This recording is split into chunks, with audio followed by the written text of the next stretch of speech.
You think I care about a camera? His hand closed around her throat, thumbs on her windpipe, her fingers finding the artery with practiced, brutal precision. She didn't fight, didn't scream. Her pulse stayed exactly 63 beats per minute, the same rhythm it held through 9 years of combat nobody in this room would ever know about.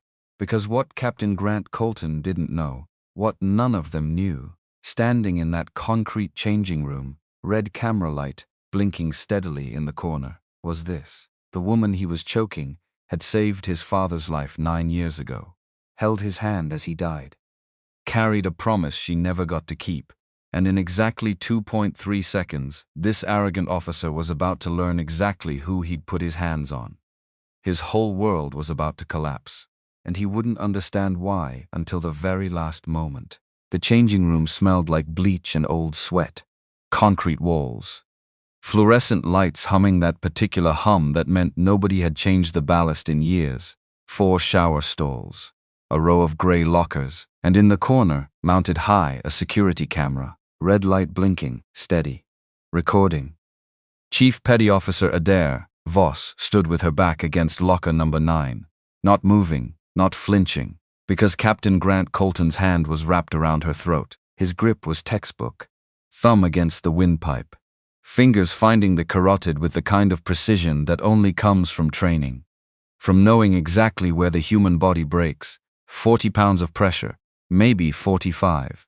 Enough to make a point, enough to make most people panic. Adair's pulse didn't move. 63 beats per minute, the same rhythm it held through 9 years of deployments nobody would ever hear about. Through the night, a folded flag arrived at her door instead of her husband. Her eyes flicked once, to the camera. Red light blinking.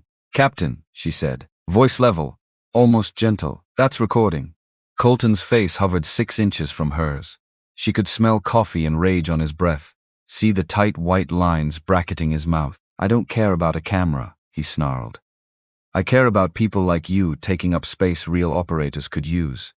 His fingers tightened. Adair's expression didn't change.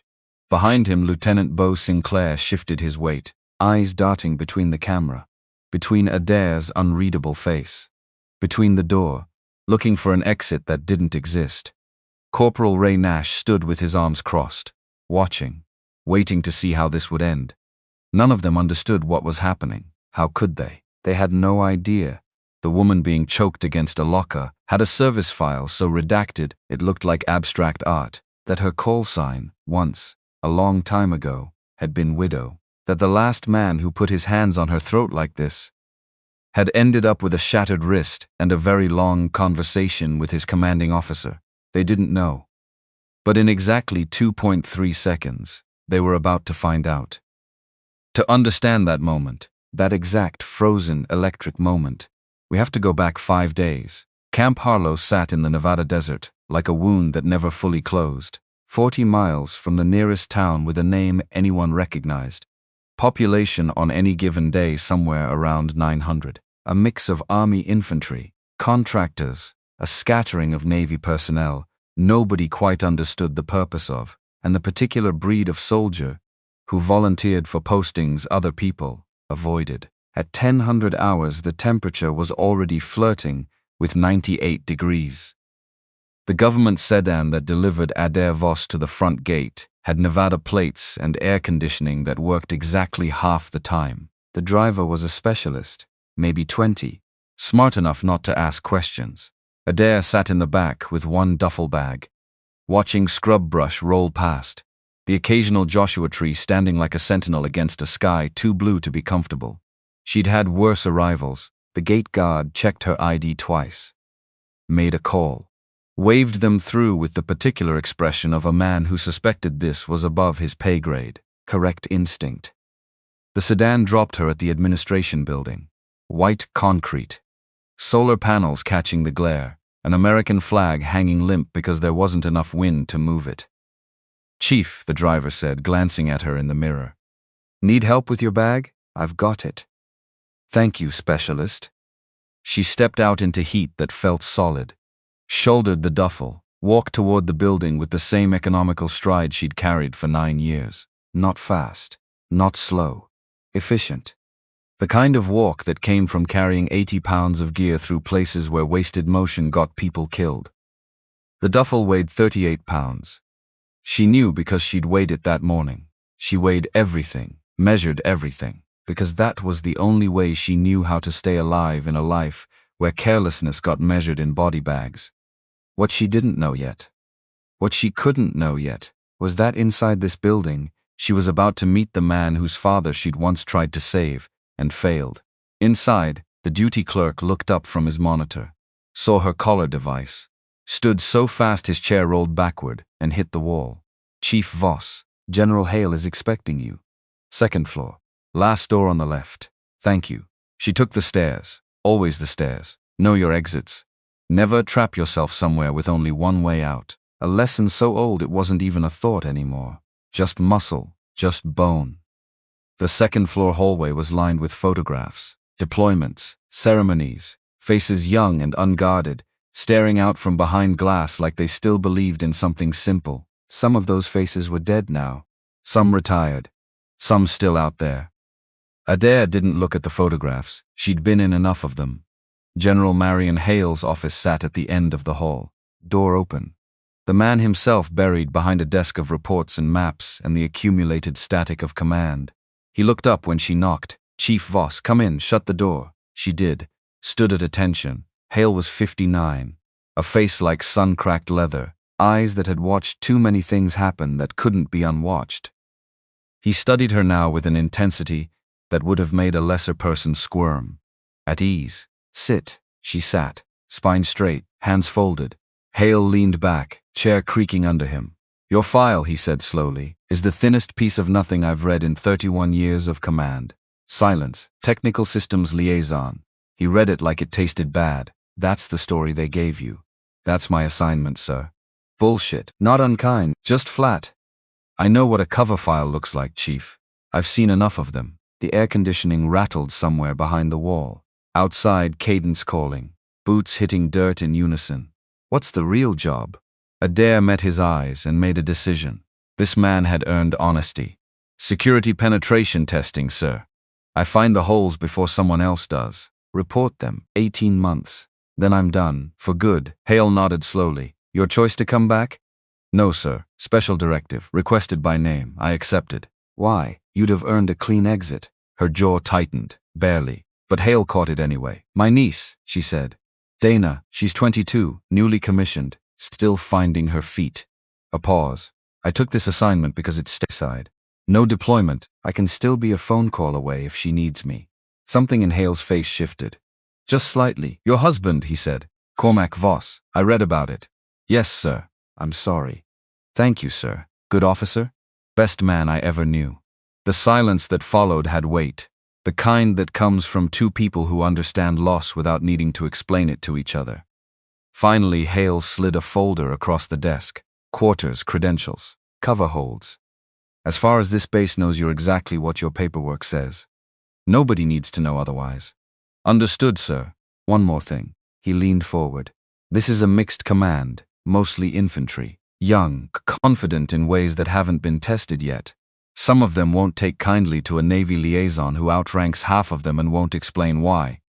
I can handle infantry, sir. I've handled worse. Something almost like a smile crossed his face. I believe you. She stood saluted, turned to go, Voss. She stopped, looked back. Welcome to Harlow. But Harlow, she would learn very soon, was not the kind of place that welcomed anyone gently. Her quarters were standard issue, 8 by 10, metal bunk, metal desk, metal locker. One window facing the training yard, Spartan, which suited her fine. She dropped the duffel and began unpacking with the same precision she brought to everything. Order first. Because chaos was the enemy, and she had spent her whole adult life fighting it. Uniforms folded. Creases sharp enough to cut skin, stacked with mathematical evenness. Then the personal items, handled slower, more carefully. A rifle cleaning kit came out of its case like something sacred. She set it on the desk, ran her fingers over the oil bottle, the brushes, the ritual of maintenance, the only meditation she'd ever really trusted. Next, a photograph. Cormac Voss smiled at her from behind glass. 31 in the picture, dress uniform. that crooked grin she'd fallen for during a training exercise when they were both too exhausted to remember their own names, let alone each other's. She set the frame down, centered it, exactly. "Hey," she said quietly. "To the photograph, to the empty room, made it. 18 months and I'm done. I promise." The room didn't answer. It never did. Dog tags came next. She hung them from the bedpost where she could see them at night. Then a small brass coin, worn smooth on one side. She placed it beside Cormac's photo. Last, a notebook, leather-bound, soft from being carried through more places than she liked to count. She opened it to the inside cover, small notches, cut with a blade years ago. She didn't feel guilt looking at them. She felt weight, responsibility. Each one necessary, each one documented, verified, approved through channels most people would never see.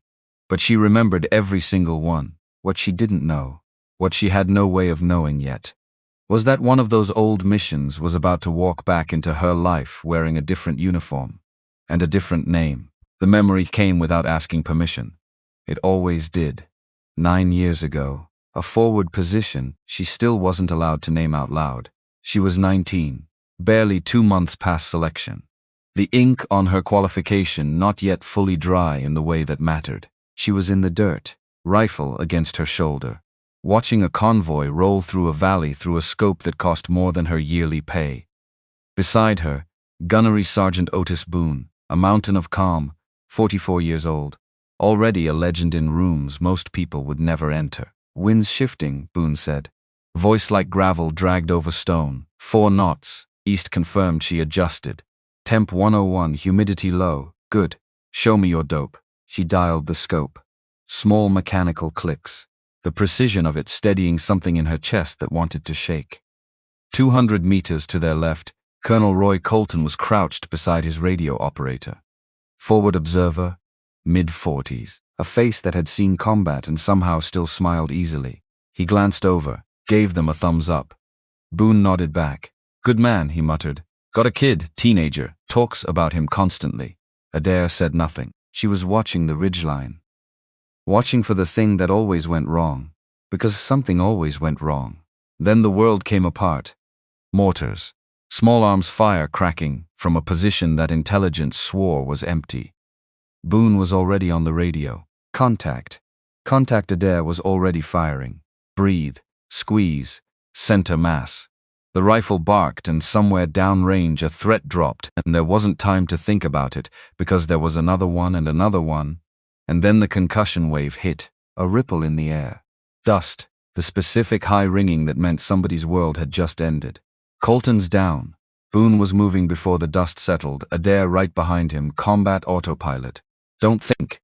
React. The colonel was on his back, eyes wide, a leg twisted at an angle that meant the bone underneath was gone. Blood pulsing, arterial, bad. She dropped to her knees, tourniquet out, rapping, pulling. "Sir, stay with me." His eyes found hers. Focused somehow, despite everything. "Going to die, aren't I? Not if I have anything to say about it." He grabbed her hand. "Weak. Getting weaker," he said. "Grant. He's 21. A breath that cost him something. You tell him his old man died doing his job. Tell him I was proud. You'll tell him yourself, sir." "No." Something that was almost a smile. "I won't, but you will." The medevac was coming. Rotors cutting the air. Boone dragging him toward the landing zone, firing one-handed while Adair kept pressure on a wound that wasn't going to stop bleeding, no matter how hard she pressed. They loaded him, the crew chief working fast, practiced, controlled chaos. Adair held his hand until the last second. 21, he whispered. "Tell Grant then nothing." The crew chief looked at her, shook his head once. The helicopter lifted. Adair stood in the rotor wash, covered in someone else's blood, and watched it go. Boone put a hand on her shoulder. "You did everything right, Voss. Sometimes it's not enough. His boy'll get a letter. Standard. Died in the line of duty. They don't put the rest in. They never do." That night, in a bunk that wasn't much more than canvas and hope, Adair had carved her first notch. Not for an enemy. For a promise she hadn't been able to keep. 9 years later, that promise was about to come looking for her. The mess hall at Camp Harlow was institutional in the way all mess halls were institutional. Long tables, plastic chairs, fluorescent light that made everyone's skin look faintly gray. The smell of eggs that had been sitting too long under a heat lamp. Adair went through the line: oatmeal, black coffee, a banana. The diet of someone who treated her body like equipment that needed maintaining. She found a corner table, sat with her back to the wall. Old habit: always know your exits. The room was half full, early shift, people with actual work to do instead of sleeping past formation. Laughter carried from a center table, loud, confident. 3 men in army uniform, rank and bearing that said they'd earned their positions the hard way. The one doing most of the talking had the kind of presence that filled a room without trying. Captain Grant Colton. She recognized the name from the roster she'd reviewed the night before. 30 years old, infantry, multiple deployments. A Bronze Star with valor, the kind of soldier who'd seen enough to have earned the confidence radiating off him. He looked like his father. Same jaw, same eyes that missed nothing. The recognition hit her like something physical. She was looking at the son of the man who'd died holding her hand in the dirt 9 years ago. She looked down at her oatmeal, breathed, centered herself. He didn't know. Couldn't know. Standard notification letters didn't include details like that. Just the basics. Died in the line of duty. Be proud. They never mentioned the 19-year-old who'd held his hand and promised to carry a message she'd never gotten the chance to deliver. Adair finished her breakfast, cleaned her tray, walked out without looking back. Behind her, Colton's laughter followed her out the door. He had no idea the woman who'd just left the room had once tried, desperately, to save his father's life. Not yet, but fate, it turned out, had a schedule of its own. The next 3 days settled into a pattern. 0430, physical training. A 12-mile ruck with 50 pounds strapped to her back. 28 years old and still keeping pace with soldiers half her rank in years. 0700, breakfast alone, always alone. 0800, the real work, auditing the base network, finding the seams, the job she'd actually been sent to do. By day 2, she'd found 3 critical vulnerabilities. A firewall misconfiguration that a teenager with basic skills could exploit. A radio encryption protocol 2 generations out of date. A physical security gap wide enough to drive a truck through. She documented everything, filed it, sent it up the chain. Nobody thanked her. That was fine, she hadn't come for thanks. 1800 hours, maintenance, weapons, gear, the ritual that kept her steady. 2200. Sleep, 4 hours if she was lucky. 6 if the dream stayed away. The dream rarely stayed away, and every day she saw him, Colton, running his squad through drills on the range, leading formation runs in the mess hall, in the hallway outside admin. He never looked at her. Why would he? She was just another uniform in a sea of them. Nobody worth noticing. That changed on day 4. And what happened that afternoon set something in motion that neither of them could stop. The range shimmered under 106 degrees. The kind of heat that turned rifle barrels into branding irons if you touched them wrong. Adair stood behind the firing line, observing. Part of her cover job included assessing training protocols, understanding how the base ran its qualification courses. 50 meters downrange, Colton was running his squad through close-quarters drills, carbines, multiple targets, stress fire under a timer. He was good. Genuinely good. Smooth transitions. Clean muzzle discipline. His squad was less impressive, young, enthusiastic, sloppy in the ways that got people killed in situations that mattered. Ceasefire, Colton called. Unload, show clear. The soldiers complied. Nash, you crossed Whitfield's line of fire twice. Do that somewhere real and someone goes home in a bag. Yes, sir. Colton turned. Spotted Adair. His eyes narrowed and he walked over. Stopped 3 feet away, close enough to be pointed about it. Help you with something, Chief? Just observing, sir. Part of the job. The job. He looked her up and down, taking measure, drawing conclusions. You shoot when required? When required. That's not an answer. What's your qual, expert? Something flickered across his face. Doubt. Expert, he repeated. Flat Navy expert or real expert. The standards are the same across services, Captain.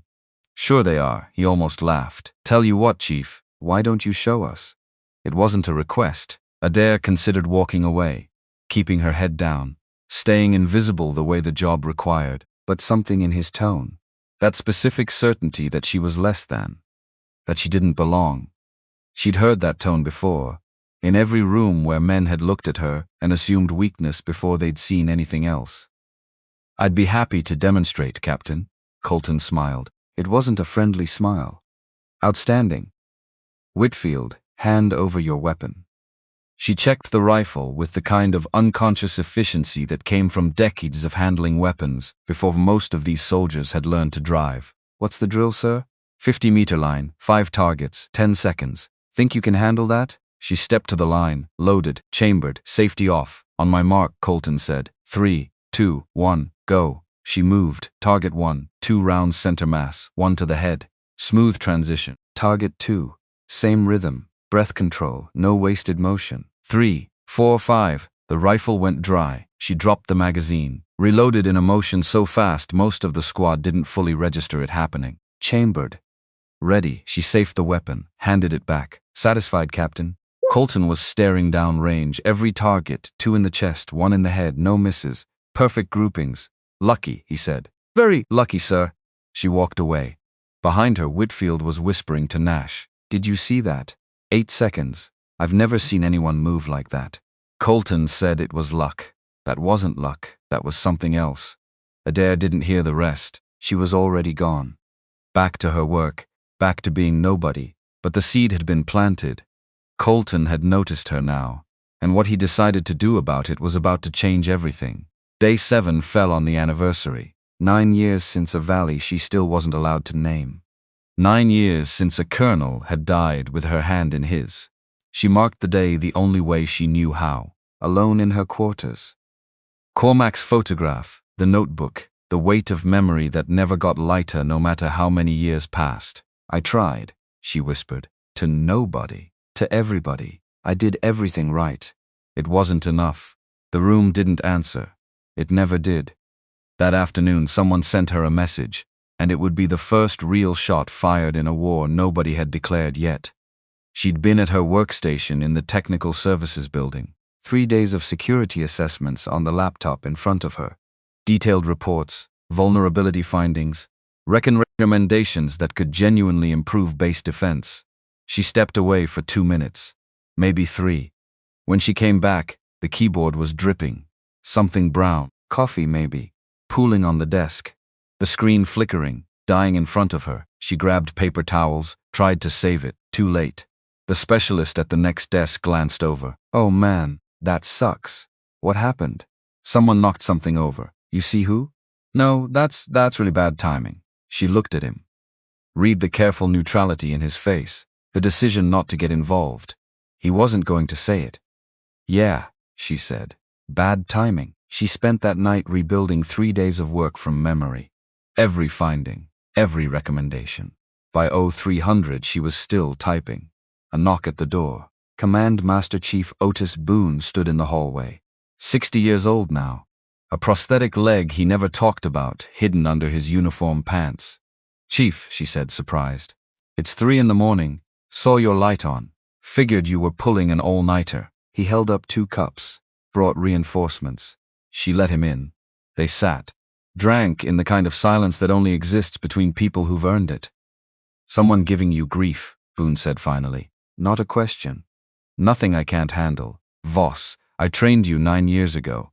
I know the difference between you handling something and something handling you." She sipped her coffee, considered how much to say. "Laptop got destroyed today. 3 days of work. Rebuilding it now. Accident. No, you know who? Suspicions. No proof." Boone nodded slowly. "How'd you know?" "Because I've been watching him. He's got something to prove and no idea how to prove it except by tearing someone else down." A pause. "He's got it in for you and I don't think he even knows why yet." Adair said nothing. "I can handle it, Gunny. I know you can. You're the finest operator I ever trained." His voice softened, just slightly. "But you don't have to handle it alone. That's what old men like me are for." She looked at him. This man who'd taught her to breathe under 50 pounds of gear when breathing seemed impossible, who'd never once in 9 years treated her like anything other than exactly as capable as she was. "Thank you, Gunny. Don't thank me. Just don't let these kids break you. You've earned better than that. After he left, she went back to her reports, but his words stayed with her. You've earned better than that. Had she? Or was this just what the end of a career looked like for people who stayed too long? Relics that younger soldiers needed to tear down to feel bigger. She didn't know. She just kept typing. And 3 days later, everything would explode into violence in a room with concrete walls and one blinking red light. The changing room at Camp Harlow wasn't much to look at. 20 feet by 15, concrete walls painted a green that had probably been called institutional sage on some government contract decades ago. 4 shower stalls, a row of grey lockers. One camera in the corner mounted high red light blinking, always recording. Adair checked her watch. 16:45, late afternoon. Most of the base would be at evening chow. The changing room should be empty. She needed to clean up after a 12-mile ruck. Change from training gear into duty uniform. Get back to work. Simple, routine. She opened her locker, began the ritual. Boots off, socks, shirt. Each item folded with the same mechanical precision she brought to everything. Creases sharp, corners square. The door opened. Captain Grant Colton walked in. Behind him, Lieutenant Beau Sinclair and Corporal Ray Nash. None of them should have been here. This was wrong. She could feel it the way you feel weather changing before the first drop of rain hits. She kept folding. Didn't look up. Maybe they'd grab their gear and leave. They didn't leave. Colton walked closer.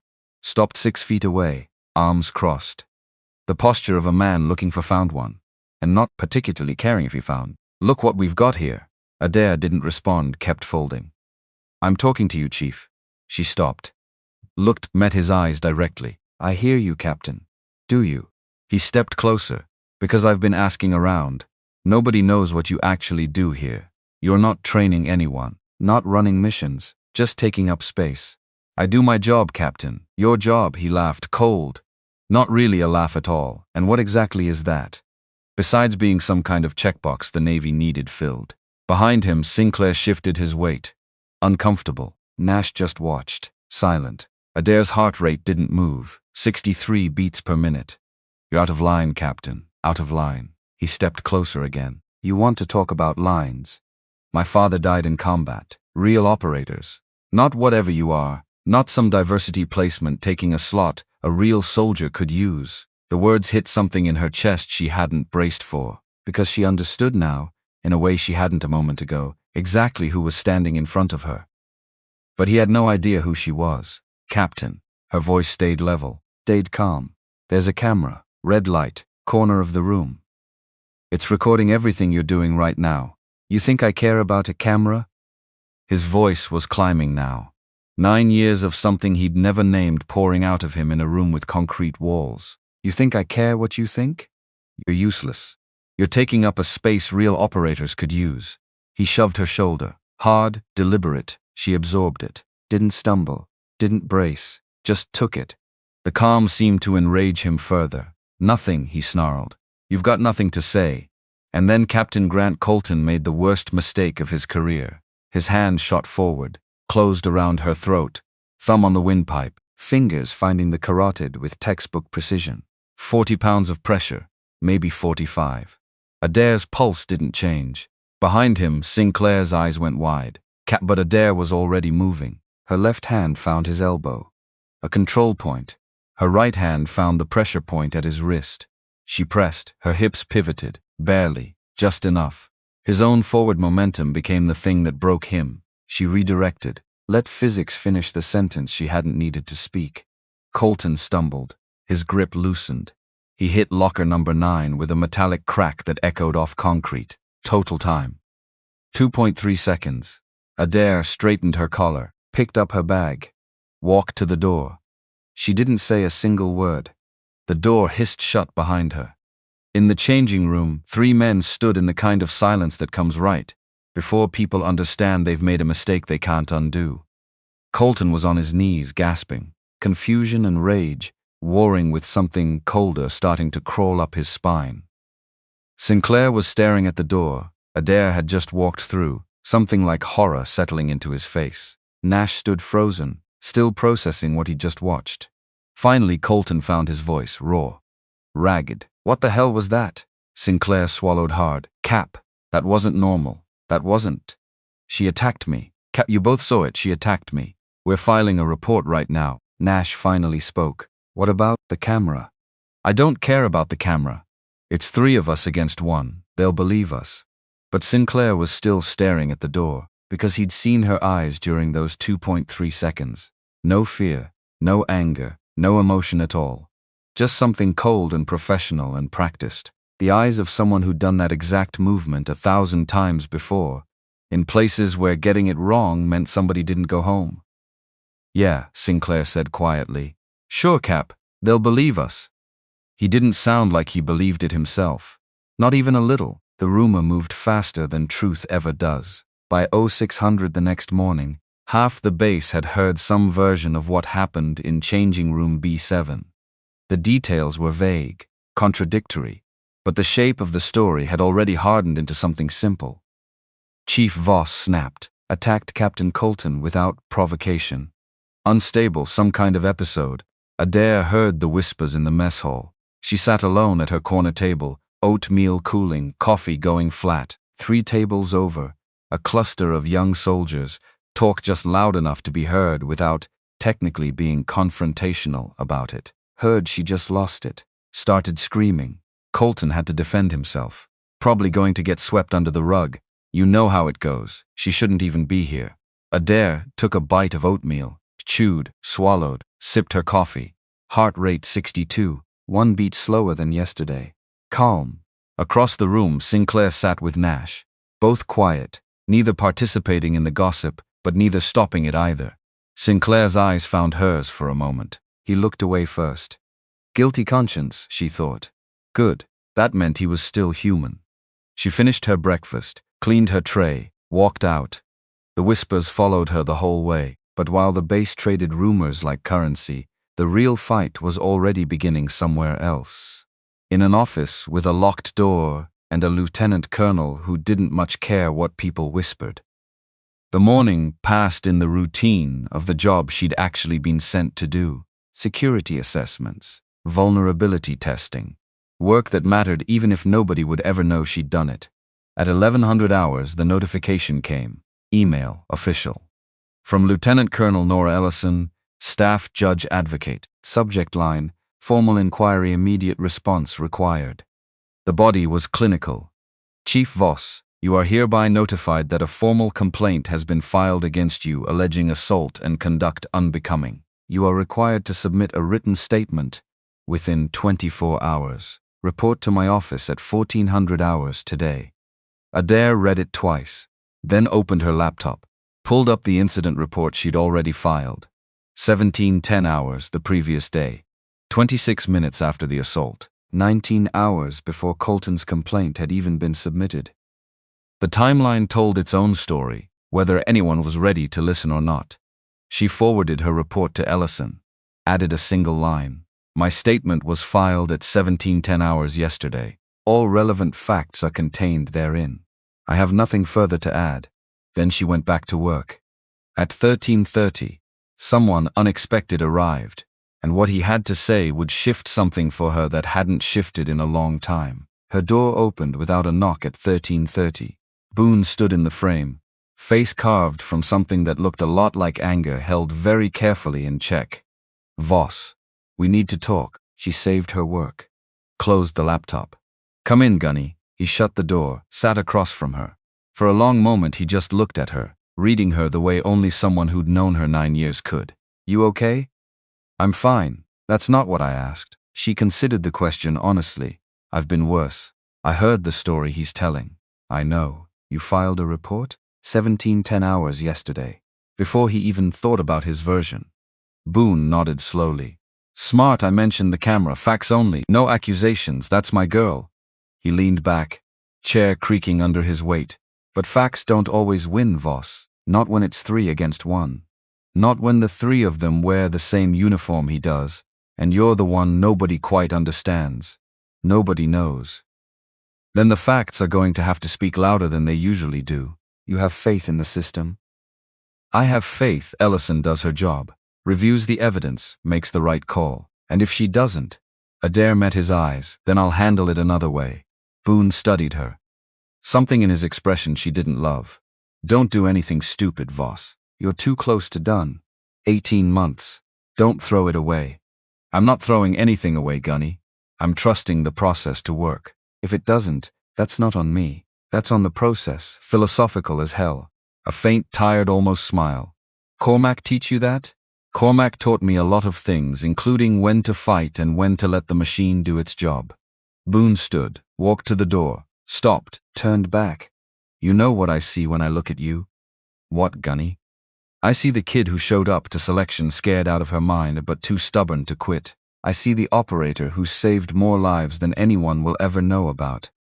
I see somebody who's lost more than most people ever will and keeps getting up anyway. A pause. I see somebody who's earned the right to some peace. Don't let these kids take that from you. I won't. After he left, she sat in the quiet, thinking about peace, about whether she'd ever actually find it. The answer wasn't clear. It never was. But in 2 hours, she would sit across from the officer, who held her career in her hands, and find out whether the system Boone believed in still worked the way it was supposed to. At 1400 hours, she reported to Ellison's office. Lieutenant Colonel Nora Ellison was 46. Former prosecutor before she'd gone into the Judge Advocate General's Corps. The kind of officer who believed in procedure the way some people believed in scripture. Her office had the expected diplomas on the wall, a photograph of her in dress uniform receiving some commendation, and one photograph that didn't fit the rest, a young woman in army uniform, bright smile. Ellison's same eyes, a sister Adair guessed, and something in the careful way the frame was angled suggested a story that still hurt to tell. Chief Voss, sit. She sat. Ellison had 3 monitors arranged in front of her, the digital machinery of military justice already grinding through its process. I've read Captain Colton's complaint. I've read your incident report. They tell very different stories. Yes, ma'am. His was filed at 0820 this morning. Yours was filed 1710 hours yesterday, 19 hours earlier. Yes, ma'am. Why? Because that's when the incident occurred, ma'am. Regulations require immediate reporting of an assault. You consider what happened an assault. Captain Colton placed both hands around my throat with sufficient pressure to restrict blood flow. That meets the legal threshold, ma'am. Yes, I consider it an assault. Ellison's expression didn't change, but something in her eyes sharpened. A prosecutor recognizing precision when she heard it. He claims you attacked first. That's incorrect, ma'am. Can you prove that? What Adair said next would either preserve or destroy everything she'd built. Yes, ma'am. Security camera, changing room B7 northeast corner. Records continuously to the base server. The footage will corroborate my account exactly. Ellison typed something, made a note. You're very certain about these details. I'm trained to observe and document, ma'am. It's what I do. As a technical liaison, Adair held her gaze, said nothing. Ellison leaned back. Chief, I'm going to be direct with you. Your service record is the most heavily redacted document I've reviewed in 15 years in this job. Whatever you actually do, it isn't technical liaison work. My orders say otherwise, ma'am. Your orders are a cover story. We both know it. But that's not my concern right now. She leaned forward. My concern is what happened in that changing room. I'm going to request the security footage. I'm going to review it.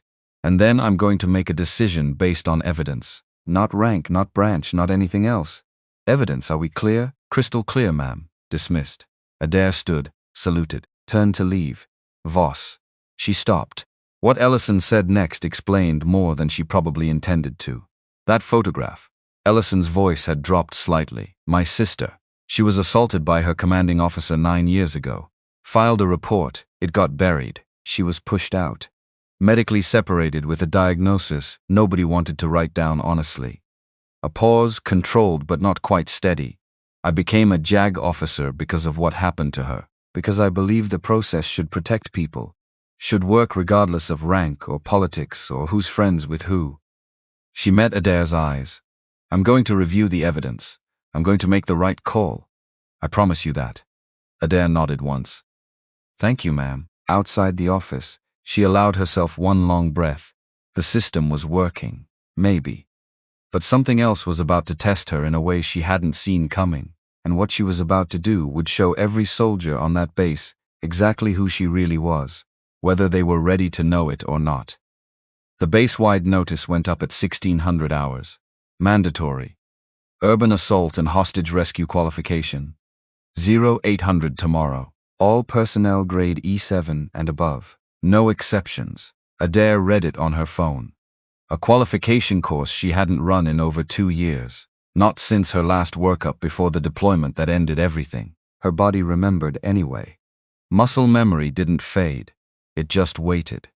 That evening she pulled her tactical kit from the bottom of her footlocker. Checked every strap, every seal, every piece of gear with the same ritual precision she brought to everything. Behind her, Cormac's photograph watched in silence. Still got it, she whispered. Tomorrow they'll see.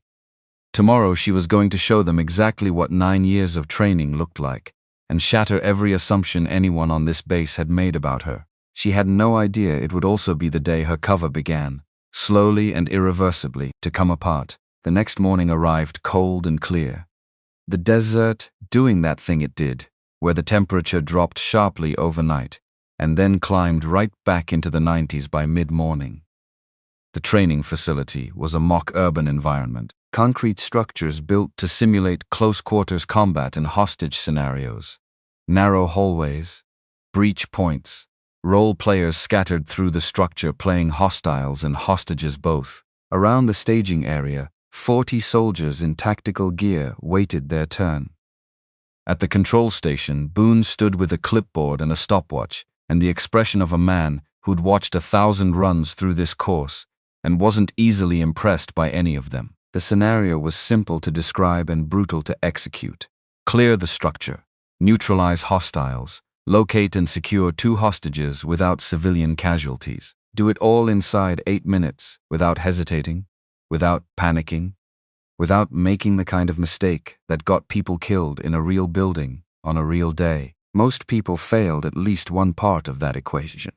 Colton's team went first, and what happened set the bar everyone else would be measured against. Nash went through with too much aggression and not enough discipline. Wasted rounds. A hostage role player marked as a casualty because of poor target discrimination. Time, 9 minutes 11 seconds failure.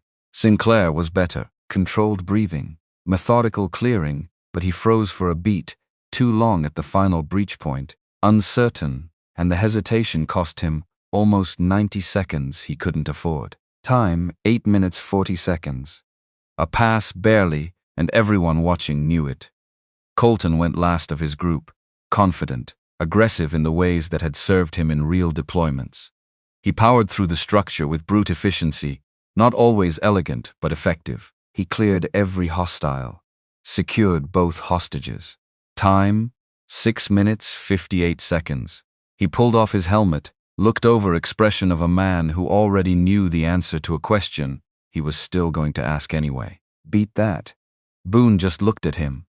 The way a man looks at someone who has forgotten more about restraint than they'll ever learn. We'll see, Captain. The morning stretched on, soldier after soldier. Times ranging from respectable to outright failures. By noon, Colton's number still stood at the top of the board. He sat on a supply crate, holding court with his squad, confident, validated. Nobody's touching that time, he said. 6:58. That's damn good. Sinclair was quiet, had been quiet all morning, his mind clearly somewhere else. Finally, at 12:45, Boone called the last name on the roster, Chief Voss. You're up. Adair walked to the staging line. Her gear was already checked. Weapon, kit, the careful weight distribution she'd trusted for 9 years. Around the facility, conversation stopped. Everyone wanted to see this. The woman half the base had spent the last 2 days calling unstable. The one who'd supposedly attacked a captain without cause.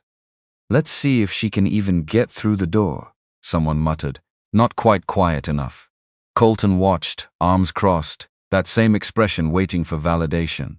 Adair ignored him, ignored all of them. She closed her eyes. 4 seconds in, 7 seconds hold, 8 seconds out, breath control, heart rate dropping. 63, 61:59. Boone walked over, stood close, spoke low enough that only she could hear. Remember Fort Devlin? What did I teach you? Slow is smooth. Smooth is fast. Show them. She stepped up to the entry point, and what happened over the next 6 minutes would strip away every assumption anyone on that base had made about her, whether they were ready for it or not. The breach was textbook. Controlled entry, minimal exposure, a fluid transition into the first room that most of the watching soldiers would later describe as looking less like a drill and more like something out of an actual deployment. On the monitor feed, Boone watched her clear the first hallway. Her positioning was different from everyone else who'd gone through that morning. Economical. No wasted movement. No hesitation at corners. Because she wasn't clearing corners the way the manual taught it. She was clearing them the way people who'd survived real ones did it. She identified the first hostile through a doorway before most people would have registered movement at all. One shot. Center mass. Moving before the threat had even finished registering as a threat. Boone leaned closer to the monitor. That technique, he'd seen it exactly once before, 20 years earlier, teaching an advanced tactics course to a class that started with 14 candidates and finished with 2. No, he whispered. It can't be, but it was. She cleared the second hallway in a fraction of the time anyone else had managed, identified the second and third hostiles almost simultaneously, engaging both within the same half-second window, a level of target discrimination that had nothing to do with luck and everything to do with thousands of hours nobody in this building had access to. She reached the final room. 2 role-players seated, hands bound, playing hostages with the kind of nervous energy that came from genuinely not knowing what was about to happen. The final hostile stood behind them, weapon raised, using them as cover. This was the part of the course that broke almost everyone. The moment that required a shot most people weren't confident enough to take. Adair didn't hesitate. 1 round. A shot most of the watching soldiers wouldn't have attempted without a full second of hesitation first. If they'd attempted it at all, the hostile role-player dropped his marker. Both hostages unharmed. She secured the room, called it clear. Boone clicked his stopwatch. 4 minutes 12 seconds. The observation area went silent. Colton had posted 6 minutes 58 seconds. And thought it was untouchable. She'd beaten him by nearly 3 full minutes. She stepped out of the structure, removed her gear with the same methodical calm she brought to everything. No celebration, no acknowledgement of the silence around her. Just routine. Boone walked over, his expression unreadable. 412, he said quietly. With a hostage discrimination shot most people wouldn't even attempt. It's just a drill, Gunny. No. His voice dropped, meant only for her. That wasn't a drill technique. That was real world. That was the kind of thing you only learn one place. Adair met his eyes, said nothing. Boone straightened, turned to the assembled soldiers, raised his voice. Chief Voss. Best time this facility has posted in the 2 years I've been running this course. Outstanding work. The silence held a beat longer. Then a senior non-commissioned officer near the back started clapping. Slowly at first. Then others joined, the sound spreading through the group, not enthusiastic, not quite welcoming. But something had shifted. They'd seen something they couldn't argue with. On the crate, Colton sat frozen. His face had gone pale, the confidence from an hour earlier draining out of it in real time. Sinclair was staring at Adair with something that looked a lot like dawning horror, because he understood now. What he'd witnessed in the changing room had been professional. Whatever this woman actually was, she wasn't what any of them had assumed. Adair walked past all of them without a word. She had work to do. Boone watched her go, then pulled out his phone. Dialed a number he clearly knew by heart. Colonel Ellison. It's Boone. We need to talk about Chief Voss. About who she actually is. And about exactly what those officers stepped in yesterday. And somewhere behind them, though nobody in that yard could have known it yet, the truth was about to start unraveling in a JAG office, with a locked door and a security monitor that had already seen everything. That night, Adair sat alone in her quarters, the maintenance ritual complete, gear cleaned, Uniform pressed for the next day. She opened the leather notebook, the old, worn cover, the small notches inside that only she understood the weight of. She didn't add anything tonight, just sat with it open on her lap, looking at Cormac's photograph across the room, at the small brass coin beside it. Still here, she said quietly, still doing the job. Outside her window, the desert had gone that particular kind of dark. It only gets in places with no ambient light for 50 miles in any direction. Stars scattered thick enough to look almost artificial. Somewhere on this base, Colton was probably lying awake, running the day back through his head, starting to understand, even if he couldn't name it yet, that he had badly misjudged the woman he'd put his hands on. Somewhere, Sinclair was probably staring at his own ceiling, carrying the particular weight of a lie he hadn't told yet, but knew he was about to be asked to tell. And somewhere in an office with the lights still on, Ellison was pulling up a security file with a timestamp of 1647 hours the previous day. About to watch, for the first time, exactly what had happened in changing room B7. Adair closed the notebook, set it beside Cormac's photograph. She turned off the light, lay down, heart rate dropping the way it always did once the day's ritual was finally complete. 61, 59, 57. Tomorrow the footage would be reviewed. Tomorrow the questions would start getting harder to deflect. Tomorrow a redacted file with her name on it would begin slowly to come open. But tonight, for a few hours at least, she let herself rest, because she had learned a long time ago that peace, when you found it, however brief, however temporary, was worth taking, even in a place like this. Even with everything still ahead of her, especially because of everything still ahead of her. The whispers didn't stop, they never do. By the third morning, Camp Harlow had turned Adair Voss into a story. Not a person anymore. A story. Something people told each other over coffee, because it was easier than doing their jobs. She heard versions of herself she didn't recognize. The one who snapped. The one who'd been unstable for years and finally showed it. The one who probably shouldn't have been allowed on a base like this in the first place. None of it was true. All of it stuck anyway, because that's how it works. Truth moves slow. Rumor moves like wildfire in July. And by the time truth catches up, half the forest is already gone. Adair kept her head down, kept doing the job, because that was the only weapon she had left that mattered. Every night, she wrote to Dana. Not emails, letters. Actual paper, actual ink, because some habits from an old life refused to die, just because the world had gone digital around her. Dear Dana, Week 2. Base is exactly what you'd expect. Hot. Dusty.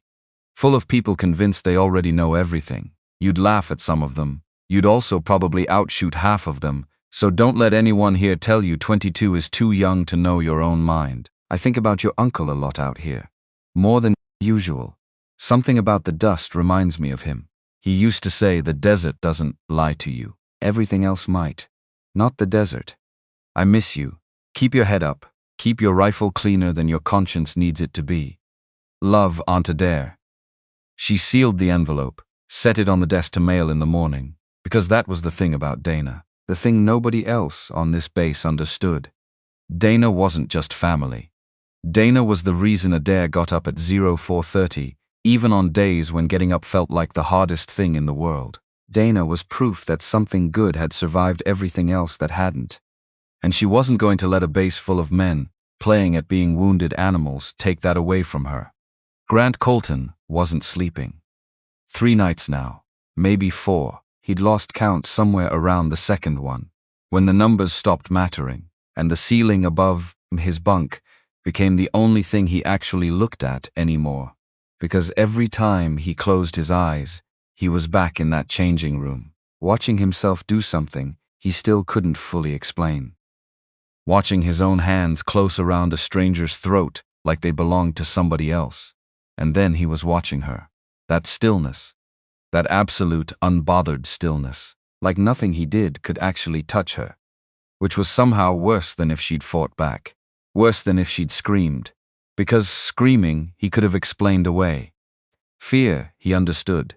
Fear made sense to him. But that calm had been sitting in his chest for 3 days, like a splinter he couldn't dig out. He got up, paced, sat back down, picked up his phone, and put it back down without calling anyone. Because who exactly was he going to call? On the small shelf above his bunk sat a photograph, faded at the edges. His father, Roy Colton, in dress uniform, that easy grin that Grant had spent 30 years trying and failing to fully inherit. He picked it up, held it, the way he did most nights when the silence got too loud. "What would you have done?" he asked the photograph, quietly enough that nobody could have heard him even if the walls had been made of paper. "Would you have grabbed her too, or would you have known better?" The photograph obviously said nothing. It never did. He set it back down. And that was the part that scared him most, because for the first time in 9 years, he genuinely didn't know the answer. Bo Sinclair hadn't eaten a full meal in 3 days. He pushed food around trays in the mess hall, watched it go cold. Told himself he wasn't hungry when the truth was simpler and uglier than that. The truth was that every time he lifted a fork, he thought about the lie sitting on his desk. The statement he'd signed, the one that said Chief Voss initiated the confrontation, when he knew, because he'd been standing 3 feet away, that she'd done nothing except fold a t-shirt and warn a superior officer about a camera he refused to care about. He was 26 years old. He had a mother in Ohio who prayed for him every single night, who'd raised him to believe that the truth mattered even when it cost you something. And he'd signed a lie because Colton asked him to, because loyalty, in his head, had always meant not asking too many questions. Except that wasn't loyalty. That was cowardice wearing loyalty's uniform. He knew that now, had known it, honestly, the second he'd signed the paper. He just hadn't wanted to know it yet. Which was, he was slowly learning, a very different thing from not knowing it at all. Lieutenant Colonel Nora Ellison watched the footage for the 4th time. She'd stopped counting how many times exactly. Somewhere past 3, the number had lost meaning and become just this loop, this small rectangle of video that told her more with every viewing. Timestamp 1647. Adair Voss, alone, folding a uniform with a precision that bordered on ritual. 1642, she rewound slightly, adjusted. 1648:10. The door opening. 3 men entering a room where none of them had any legitimate reason to be. She let it play forward slowly this time, frame by frame through the confrontation. Colton's body language, aggressive from the first second. Voss, motionless, not provoking, not escalating. And then the moment. Colton's hand closing around her throat. Ellison paused it there, stared at the frozen image for a long moment, because this wasn't ambiguous.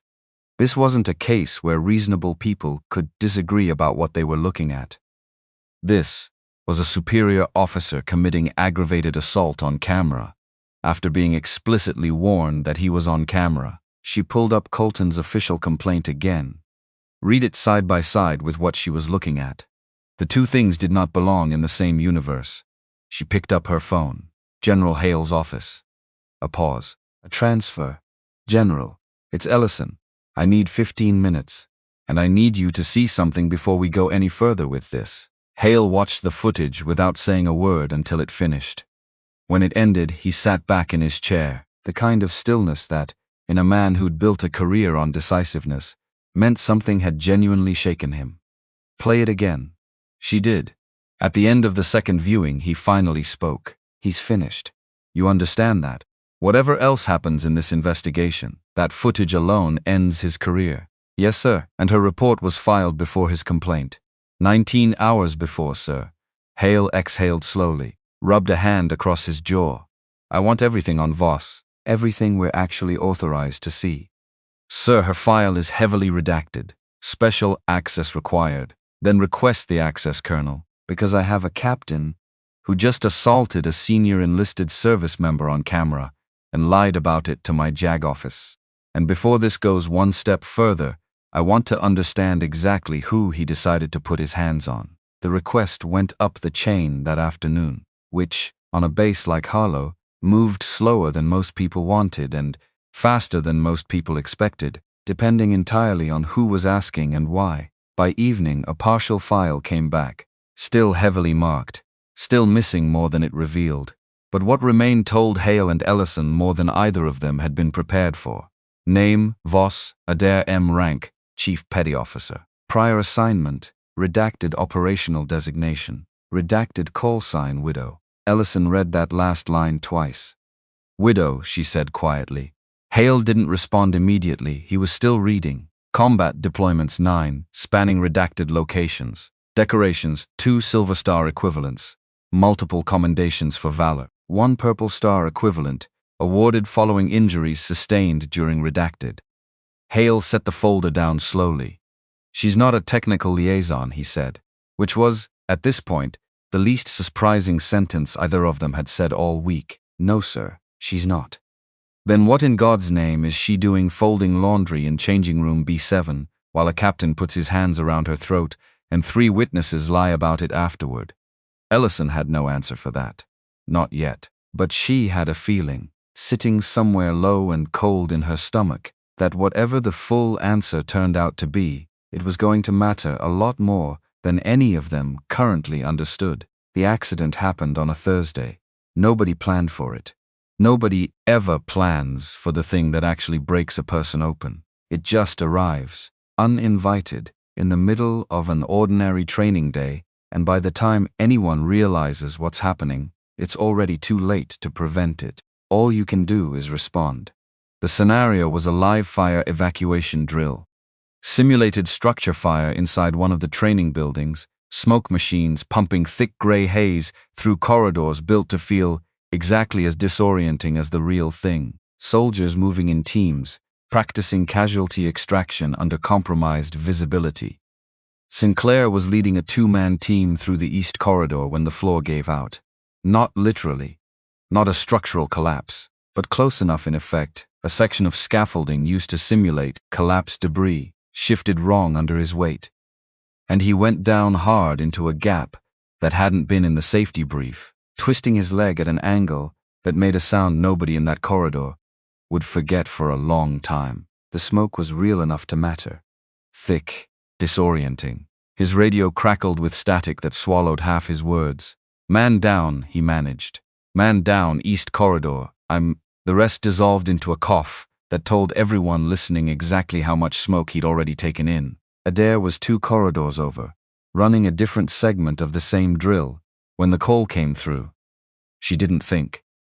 Thinking would have cost time she didn't have. She moved, through smoke that stung and blinded, through a corridor built to simulate the worst version of exactly this situation. She found him folded against a collapsed sections of scaffolding, leg bent wrong, breathing wrong, panic starting to climb into his voice in a way that made everything worse. Sinclair, her voice cut through the haze like something solid. Look at me. He did, eyes wide, wet from smoke and something that wasn't just smoke. I can't wait. You don't need to put weight on it. You need to breathe with me 4 seconds in. I can't 4 seconds in, Lieutenant. That's an order. Something in her tone reached past the panic. He breathed, shaky, incomplete, but real. Good. Hold it. Now out. She was already working while she talked, assessing the leg with hands that moved fast and sure, stabilizing what needed stabilizing, getting a shoulder under his arm, with the kind of leverage that came from carrying weight, far heavier than one injured lieutenant. Through conditions far worse than a training smoke machine. On 3, we're moving. You're going to want to scream, don't. Scream costs air you don't have. Voss 3. She moved him, through smoke, through a corridor that felt twice as long as it actually was, because every second inside it stretched wrong, the way seconds do when something matters enough. She half-carried, half-dragged a man 40 pounds heavier than her, out of that building in under 90 seconds. And by the time they hit open air, medics were already converging, and Sinclair was coughing and crying and alive, all 3 of those things happening at once, in a way that didn't leave much room for anything else. She set him down, stepped back, let the medics take over, and that was it. No speech, no acknowledgement. Just routine. The way everything she did was routine, even the parts that weren't routine for anyone else on that base. But Boone had been watching from the observation platform. And what he'd just seen confirmed something he'd already started to suspect 3 days ago. on a range, watching a woman post a time nobody else on this base could touch. That evening, in the base infirmary, Sinclair lay with his leg elevated and immobilized, staring at the ceiling with an expression that had very little to do with physical pain. Because pain he could handle. He'd handled worse. What he couldn't handle was the specific weight sitting on his chest.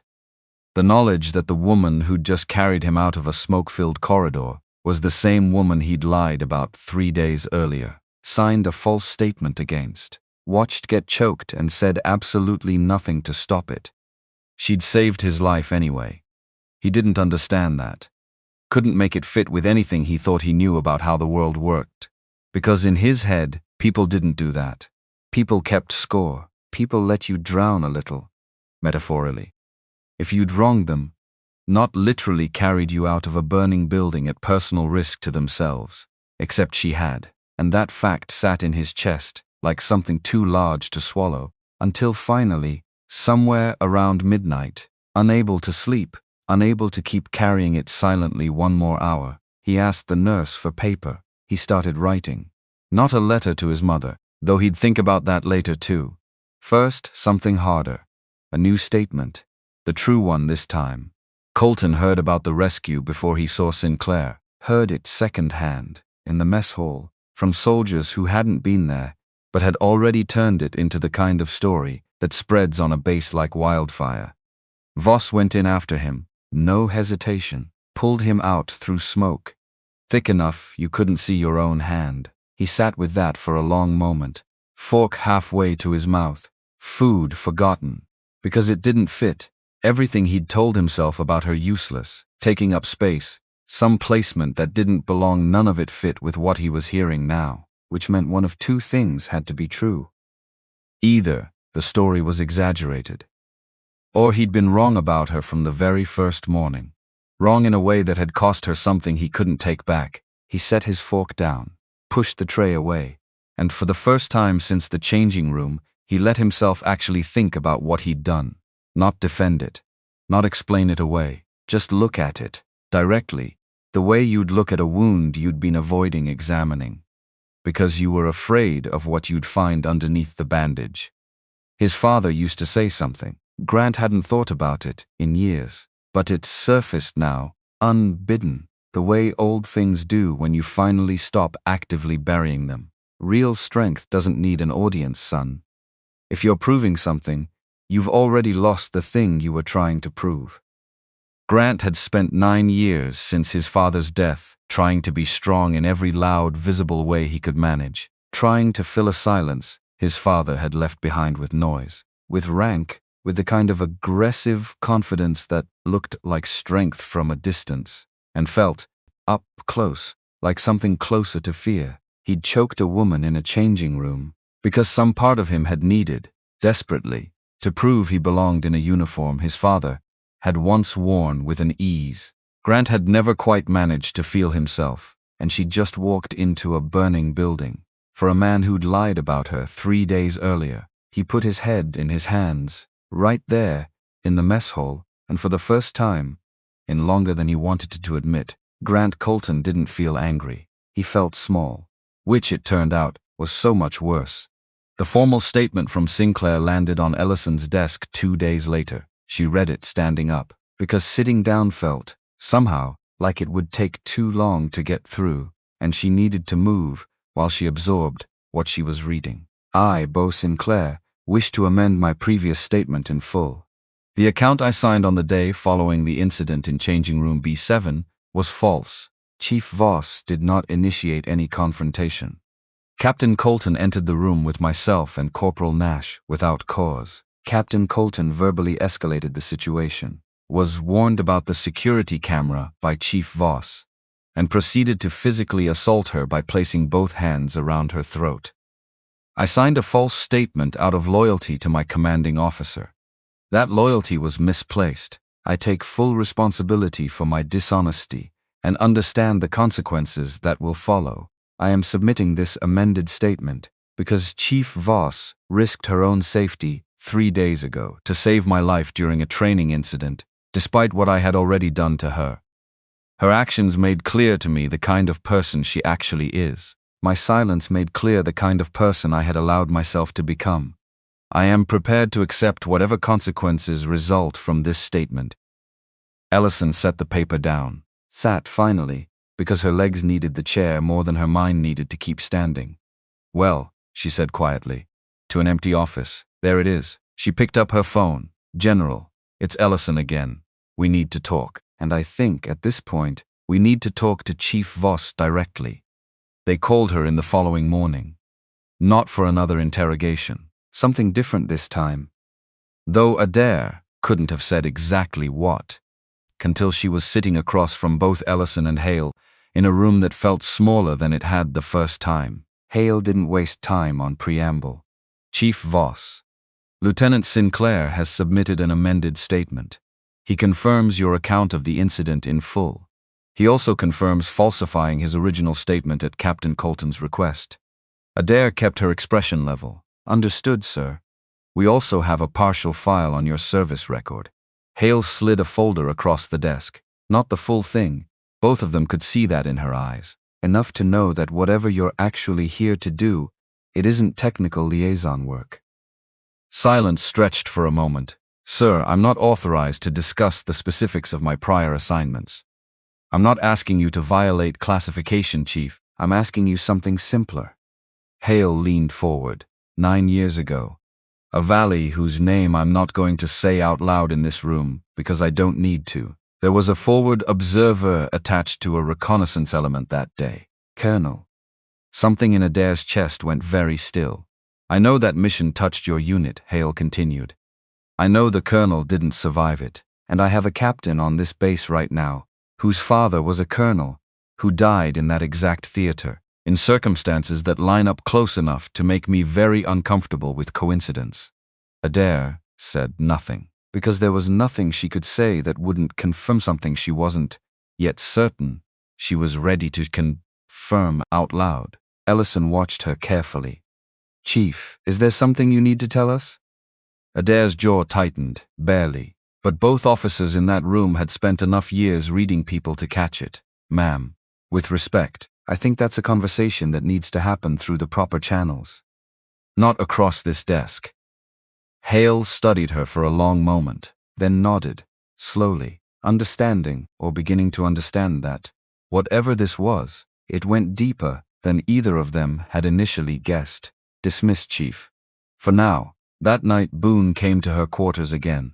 No coffee this time, just him, standing in her doorway with an expression she'd rarely seen on him in 9 years of knowing the man. They pulled the file, he said.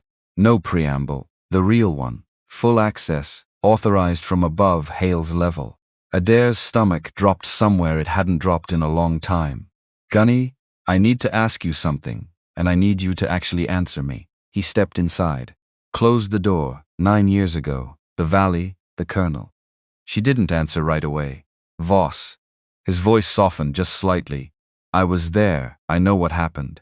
I've just never said his name out loud since, because I know what it cost you to carry it. Colton, she said finally, barely above a whisper. His name was Roy Colton. Boone closed his eyes for a moment. And Grant Colton, he said slowly, like he was working through something he already suspected but needed to hear confirmed. The captain who put his hands on your throat 3 days ago is his son. The room went very quiet, because there it was, the thing that had been circling underneath everything, since the moment Adair first sat in that mess hall. She'd only ever seen once before, on a dying man's face, in a helicopter that smelled like blood and fuel, and the particular metallic scent of a life ending too soon. Boone sat down heavily in the room's single chair. 9 years, he said. You've been carrying that this whole time, and then you get assigned to this exact base, to this exact command. I didn't request Harlow specifically, Gunny. I requested stateside. This is where they sent me. You think that's coincidence? I think the Navy doesn't cross-reference assignments against 9-year-old combat casualty reports. I think it's exactly what it looks like. Bad luck. Or maybe not luck at all. Maybe just the world being smaller and crueler than anyone wants to admit. Boone rubbed a hand across his face, old, tired, carrying weight of his own that he rarely let show. He doesn't know, Adair said quietly. He has no idea I was there. No idea I'm the one who… She stopped, couldn't quite finish it, even now, even after 9 years. Who held his father's hand while he died, Boone finished for her, gently. Who tried to save him, she nodded once, sharp, controlled. And in a few days, Boone said, when that file finishes clearing review, he's going to find out, in a room full of officers. In the worst possible way a person could learn something like that. Adair looked at her hands.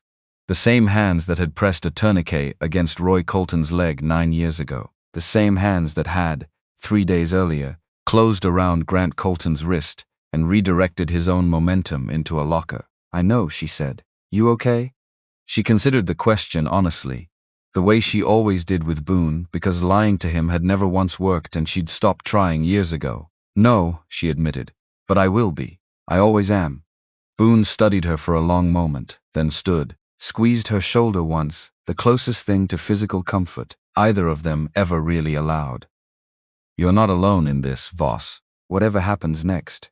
I know, Gunny. Get some sleep. She didn't. Not for a long time. She sat instead, with the notebook open in her lap, and Cormac's photograph watching from across the room, and thought about a helicopter, 9 years gone, and a promise she'd never been able to keep, and a man across this same base right now who had no idea his entire understanding of his father's death was about to be rewritten. The days that followed moved with the particular slowness of things that are inevitable and dreaded in equal measure. Colton, unaware of what was coming, continued his own slow unraveling. He'd requested a meeting with the base chaplain, something he'd never once done in 9 years of service, and something that surprised the chaplain enough that he'd cleared his schedule immediately. I don't even know why I'm here, Colton admitted, sitting in an office that smelled like old coffee and older carpet. Most people don't, at first, the chaplain said. What's sitting on you? Colton was quiet for a long moment. I did something, he said finally, to someone who didn't deserve it, and I don't understand why I did it. Except I do understand. I just don't like the answer. What's the answer? My father died 9 years ago, and I've spent every year since trying to be him, trying to be worthy of a uniform I feel like I'm borrowing instead of earning. He looked up. I put my hands on a woman because some part of me needed her to be weak, needed someone to be less than me, because I've spent 9 years terrified that I'm less than him. The chaplain didn't say anything right away. Let the silence hold the weight of what had just been said. That's a hard thing to sit with, he said finally. It's the truest thing I've said out loud in 9 years. Then maybe that's where you start. Rivera, no, Nash. Adair corrected herself mentally. Whenever she thought of the third man in that room had also begun to change under the weight of what was coming. He didn't come forward the way Sinclair had, didn't have quite that same courage yet, or maybe just needed more time to find it. But he'd stopped participating in the rumors, stopped laughing along with the jokes at Adair's expense, sat alone at meals now the way she did, though for entirely different reasons. Guilt, it turned out, was its own kind of isolation. 5 days after Sinclair's rescue, the classified file cleared final review. Ellison received it first. Read it alone, in her office, with the door locked, because some things needed to be absorbed in private before they could be presented publicly. Name Voss Adair Marie. Rank Chief Petty Officer E7, Branch United States Navy. Prior unit assignment, Naval Special Warfare Development Group. Operational call sign, Widow. Selection class, first female graduate of Advanced Combat Diver and Reconnaissance Qualification Course. Class of Redacted. Combat deployments, 9 tours across redacted theaters, spanning redacted years. Direct action missions over 150. Confirmed operational actions, redacted classified beyond current clearance. Decorations, 2 Silver Star equivalents, 5 commendations for valor, 1 Purple Star equivalent for combat injuries sustained during redacted. Ellison read it twice, sat back in her chair, stared at the ceiling for a long moment, absorbing the scope of what she was looking at. Because this wasn't a technical liaisons file. This was the record of one of the most accomplished operators the Navy had, buried under a cover story so thin it had barely survived a week of scrutiny. and then she reached the section that stopped her cold. Notable action, Operation Redacted, 9 years prior. Fire team assignment. Team lead Gunnery Sergeant Otis Boone. Sniper element, Petty Officer Adair Voss, age 19. Attached, Army Forward Observer, Colonel Roy Colton. Outcome, objective achieved, multiple enemy engaged, 1 U.S. Casualty Colonel Roy Colton, killed in action following catastrophic combat injury. After action notes, Petty Officer Voss administered emergency combat first aid and assisted in casualty evacuation under direct enemy fire. Colonel Colton succumbed to injuries during air evacuation. Petty Officer Voss's actions were conducted in full accordance with protocol. No fault assigned. Recommended for commendation. Addendum, transcribed from Medevac flight crew report. Colonel Colton's final recorded words requested that his son, Grant, be informed that his father died in the line of duty, and was proud of him. Ellison closed the file, sat in silence for a long time, because now she understood all of it, the redacted file, the stillness in that changing room footage, the reason a woman who could have ended Grant Colton's career in a single sentence had instead filed a calm, clinical report and let the process work. She wasn't protecting herself. She was protecting him from a truth that was about to break something open in him that had been quietly infected for 9 years. Ellison picked up her phone, called Hale. General, I need you to see this file, all of it, and then I think we need to prepare for something none of us are ready for. That evening, Hale called Adair to his office. Alone this time. No Ellison. Just the two of them, and a folder sitting closed on his desk between them. Chief, sit. She sat. Hale didn't open the folder immediately, just looked at her for a long moment, something in his expression that hadn't been there in their first meeting. Something closer to respect, mixed with something that looked almost like grief on her behalf. I've read your full file, he said finally. Adair's jaw tightened barely. I know about the mission 9 years ago, Hale continued. I know about Colonel Colton. I know what you did, and I know what it cost you to carry it in silence this long. Sir, I also know, Hale said, cutting her off gently, that you've had every opportunity to use this against Captain Colton, and you haven't. You filed a clean report. You let the process work. You said nothing about the connection, even when it would have been the easiest thing in the world to weaponize. Adair's hands, folded in her lap, tightened almost imperceptibly. He's going to find out, sir, isn't he? At the formal hearing. Yes. Hale's voice softened. I need to ask you something, and I need an honest answer. Do you want to be the one to tell him, or do you want it delivered through the record, without you having to say it yourself? Adair thought about Roy Colton's hand in hers, about the words he'd said in a helicopter 9 years ago that she'd carried, unspoken, for nearly a decade, about a promise she'd never gotten the chance to keep. I made him a promise, sir, she said quietly. 9 years ago, I told his son would know he was proud of him. I never got the chance to deliver it. She met Hale's eyes. I'd like the chance now. However, that needs to happen. Hale studied her for a long moment. Something in his weathered face shifted, softened, in a way that suggested this conversation had reached somewhere personal for him too. Then that's how it'll happen, he said. At the hearing, all of it together. He finally opened the folder, slid it toward her. You should see the full record before anyone else does. You've earned that much.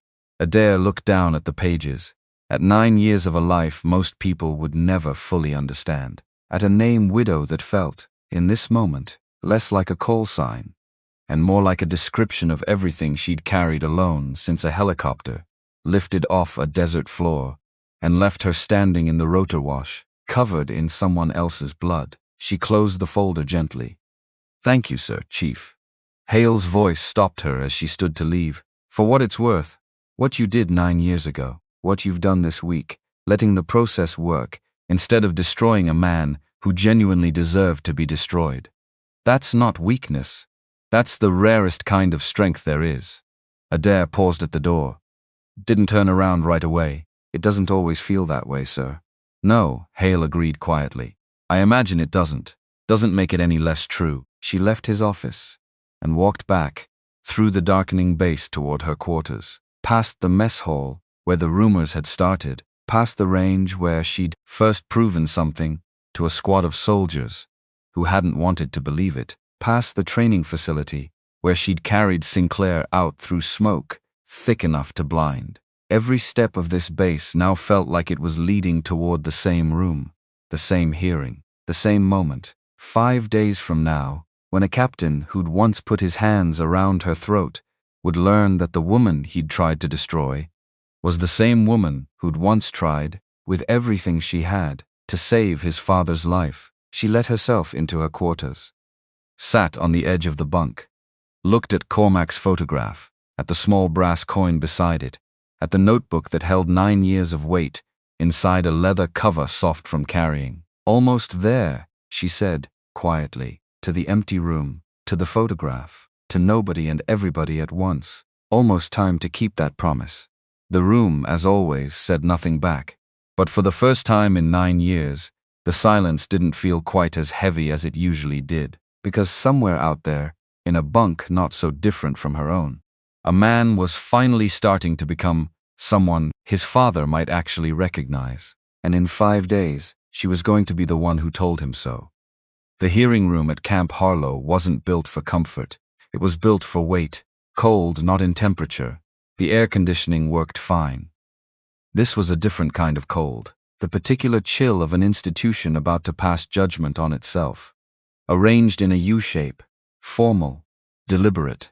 Every chair placed with the kind of precision that meant somebody had thought carefully about optics before anybody walked in. At the head of the table, Brigadier General Marion Hale, 59 years old, a face weathered by 3 decades of decisions, some right, some wrong, all of them his to carry regardless. To his right, Lieutenant Colonel Nora Ellison, prosecutor today.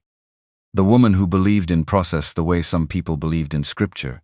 To his left, Command Master Chief Otis Boone, witness, observer, an old warrior who'd seen enough in his career to recognize the exact shape of what was coming before it arrived. On one side of the U, 3 men sat in their dress uniforms. Captain Grant Colton, 30 years old, jaw tight, eyes forward, the posture of a man bracing for something he already knew he couldn't outrun. Lieutenant Beau Sinclair, 26, hands folded in his lap, head slightly bowed, guilt written into every line of his body language. Corporal Ray Nash, 31, staring straight ahead, trying to be invisible. Failing. Opposite them sat Chief Petty Officer Adair Voss, service dress uniform. The formal one she'd worn maybe 5 times in 9 years, each time for something that mattered. Today, it mattered more than most. The uniform fit exactly the way it was supposed to. Professional, understated, but the ribbons told a story that words alone couldn't. Top row, a commendation most people in this room wouldn't recognize by sight, but Hale did, and Ellison did, because they'd both read the file now. Second row, marks for valor, multiple. Each one representing a moment where staying alive had been the least important thing happening. Third row, a mark for combat injury, sustained and survived. The visual contrast between her ribbons and Colton's was not subtle, and what was about to unfold in this room would make that contrast a great deal less subtle still. Hale let the silence stretch, an old commander's instinct. Let the weight of the moment do some of the work before anyone said anything. Finally, he spoke. This is a formal disciplinary hearing under the Uniform Code of Military Justice.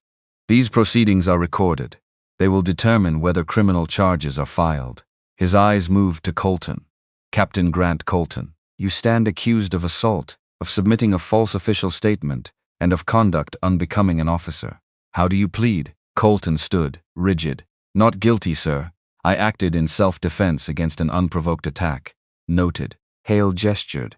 Sit, he turned to Ellison. Colonel, present your evidence. Ellison stood, activated the display screen mounted on the wall. Sir, on the day in question, my office received a formal complaint from Captain Colton, corroborated at the time by Lieutenant Sinclair and Corporal Nash. The complaint alleged that Chief Voss attacked Captain Colton without provocation in changing room B7. The screen displayed the original complaint, official, detailed, 3 signatures. However, Ellison continued, voice clinical, precise. Chief Voss had already filed an incident report 19 hours before this complaint was submitted. Two documents appeared side by side. Timestamps clear, unambiguous. Colton's jaw tightened. "Sir," Ellison said, "one of these two accounts is provably false. The timeline alone makes that mathematically certain." She pulled up the next exhibit. I requested security footage from changing room B7. Unedited, timestamp verified. Retrieved directly from the base server. The lights dimmed. The video began. No sound at first, just image. 1647. Adair, alone, folding her uniform with mechanical precision. Every movement deliberate, calm. 1648. The door opens. Colton enters. Sinclair and Nash behind him, their body language already aggressive. 1648, 30 seconds. Verbal confrontation. Adair standing still. Colton stepping closer, invading her space. 1649. Adair looks directly at the camera, points to it, says something clear, even without audio yet. Colton's response is visible. Dismissal. He steps closer anyway. Ellison froze the frame. "I'm going to zoom in here, sir." The image magnified, enhanced, crystal clear. Colton's hands around Adair's throat, thumbs on the windpipe, fingers finding the carotid with textbook precision. Adair's face calm, no fear, no anger, just observation. In the room, Sinclair put his face in his hands. Nash stared at the floor. Colton's jaw worked, but nothing came out. Now with audio, Ellison said, the video rewound. Played again. This time sound. Colton's voice, loud, aggressive. "Look what we've got here." Silence from Adair, the sound of fabric folding. "I'm talking to you, Chief." Adair's voice, level, professional. "I hear you, Captain." The escalation continued. Word by word, exactly as it had happened. Until the moment that mattered most. "There's a camera," Adair's recorded voice said. "It's recording everything you're doing right now." "You think I care about a camera?" The sound of a shove. Then the assault, the grip tightening. 2.3 seconds of silence. Then a metallic crack, a body hitting a locker, gasping. The video continued. Adair straightening her collar, picking up her bag, walking out. Not one word. The screen went dark. The silence in the room afterward was absolute. Hale's face was carved from stone. "Captain Colton, you told my JAG office that Chief Voss attacked you without provocation. The evidence shows otherwise." "Explain." Colton opened his mouth, closed it. The color had drained from his face entirely. "Sir, it was what, Captain?" "A misunderstanding, sir." "You misunderstood your own hands around her throat?" "Sir, she provoked. She warned you," Hale said, cutting him off, voice like a blade. "Gave you a clear opportunity to walk away. You proceeded anyway. That's not provocation, Captain. That's premeditation." Colton had nothing to say to that, because there was nothing to say. Ellison wasn't finished. "Sir, I'd also like to enter evidence regarding character and conduct relevant to this hearing." She pulled up a comparison chart. Performance data from the hostage rescue qualification course 5 days earlier. Corporal Nash, 9 minutes 11 seconds. Failure due to target discrimination error. Lieutenant Sinclair, 8 minutes 40 seconds, with a significant hesitation at the final breach point. Captain Colton, 6 minutes 58 seconds. The best time posted that morning, prior to Chief Voss's run. She paused. Chief Voss, 4 minutes 12 seconds. Including a hostage discrimination shot that most qualified operators hesitate on for a full second or longer. She did not hesitate. The numbers hung in the air. 3 days after this, during a separate training incident, Lieutenant Sinclair suffered a serious leg injury. Inside a smoke-filled structure, Chief Voss, without hesitation, entered the structure and extracted him under compromised visibility, at personal risk, despite the fact that Lieutenant Sinclair had, at that point, already signed a false statement against her. Sinclair stood without being asked. "Sir, permission to speak." Hale nodded. "Sir." Sinclair's voice was steady, though his eyes were wet. "I was the one who signed that false statement. I lied because Captain Colton asked me to, and I didn't have the courage to say no." He looked at Adair for the first time since the hearing began. "She saved my life 3 days after I helped try to destroy her career. I don't understand how someone does that. But I know what it told me about who she actually is, and what it told me about who I'd let myself become." He looked back at Hale. I'm formally amending my statement, sir, on the record. Chief Voss did nothing wrong. Captain Colton assaulted her, unprovoked, after being warned. I lied to protect him, and I'm done lying. He sat down. The room absorbed that in silence. Sit down, Lieutenant, Hale said, gently, after a moment. Thank you for your honesty. It's noted, and it matters. Hale looked at Boone. Master Chief, you trained Chief Voss. What can you tell this hearing? Boone stood. Every inch the old warrior who'd earned his rank the hard way. Sir, Chief Voss was the first woman to complete advanced combat reconnaissance qualification in her class. I was her primary instructor. His voice carried the particular gravity of someone who didn't waste words. In over 3 decades of training special operators, I have seen a small handful of people perform the way she performed on that hostage course 5 days ago. All of them were among the best warriors this country has produced. He paused. Let that settle. The techniques she used in that structure, the target discrimination, the movement efficiency, the composure under compromised conditions, those aren't things you learn in a standard qualification pipeline. Those are things you learn one place, doing the kind of work that doesn't make it into after-action briefings the rest of us get to read. His eyes found Colton. Sir, that chief has forgotten more about combat operations than most officers in this room will ever learn. If she's sitting in this hearing accused of anything, someone made a catastrophic error in judgment, and it wasn't her. Thank you, Master Chief. Sit. But Hale wasn't finished, and what he was about to reveal would be the most devastating truth in the entire hearing. He picked up a folder, the classified one, the one that told the real story. Captain Colton. You told Chief Voss she was, and I quote from the audio recording, useless, taking up space, and some placement that didn't belong. Colton's face had gone gray. Hale opened the folder, read slowly, each word landing like a hammer strike. Chief Petty Officer Adair Marie Voss. Naval Special Warfare Development Group, 9 years active service. 9 combat deployments across multiple theaters. Colton's breathing had changed, shallow now. Fast, direct action missions over 150. Decorations, 2 Silver Star equivalents. 5 commendations for valor. 1 combat injury commendation. Hale looked up. Operational call sign, widow. The silence that followed was crushing. Captain Colton, the woman you assaulted has more combat experience than every officer in this room combined. She has been wounded in the line of duty and continued serving. The reason she's quiet, Captain, is not weakness. The reason she's calm is not because she has nothing to prove.